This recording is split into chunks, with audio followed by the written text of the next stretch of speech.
actually want to talk about TNC. And before I tell you where I'm gonna put them, okay? I think TNC was the most surprising performance of the week. Like Aurora beating Onyx, like, you know what? Maybe on par with Aurora Onyx PH, but maybe more. Actually, this may be personal bias, but I was more surprised by TNC than I was by Aurora, because for Aurora, you knew that they're inconsistent. They could somehow lose to AP Bren, but they would beat Onyx PH. They would be able to go 4-3 against Onyx PH and then lose in group stage of both Snapdragon and World. But TNC, a team that went 0-14 and were on a lose streak for almost a whole year, were able to improve this much. Against Onyx PH Game 2, they did so freaking well. They almost took Onyx PH to Game 3, and all their players, man, were doing well. Yaoi on the Cho was amazing. Yeah, all their members just played really well. And X014, by the way, their XP laner, Lord JM, is an amazing player. XBTR, by the way, I just want to say, you know. They are, I don't know, Kuzen stole the show for me. If I had to choose from all their players who actually, you know, performed the best and who defied my expectations, Kuzen, bro. Especially after I saw people hating on Kuzen, like after losing lane against Kelra, dude.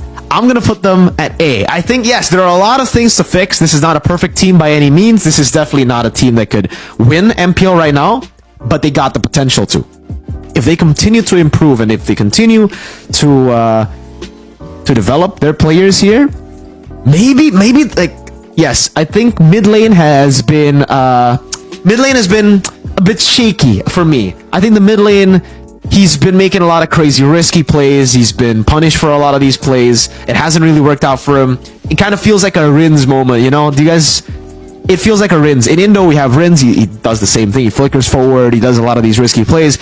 But that's an ID, you know, where it is pretty brawly and you can catch a lot of people like that. In PH, though, when it's way more calculative, it's way slower. It feels like, looking at Lancy, you might feel like, okay, there's something wrong with this player. Even though I don't think so. I think this could work. It just, how are they going to utilize that in the future? So yeah, Lancy can improve on that. I think he can still, you know, try to go for those flicker plays, but he just has to be a bit more precise with those plays. So yeah, I'm gonna put TNC, but they're still mid-tier, just like NXP before, just all hype.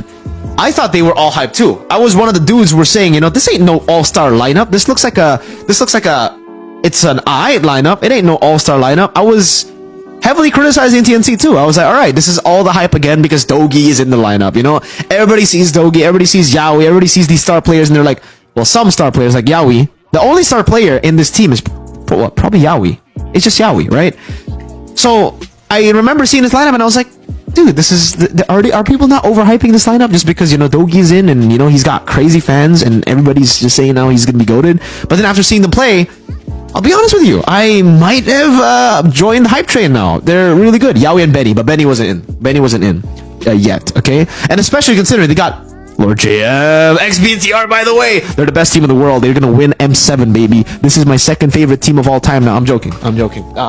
It's a joke. No, but seriously, TNC hype train. I'm all in for it. I would love to see TNC make it to playoffs, maybe even get top 3. If they do get top 3, what a run. What a run. After going 0-14, 1-13, 2, yeah, XBTR, by the way. Let's move on.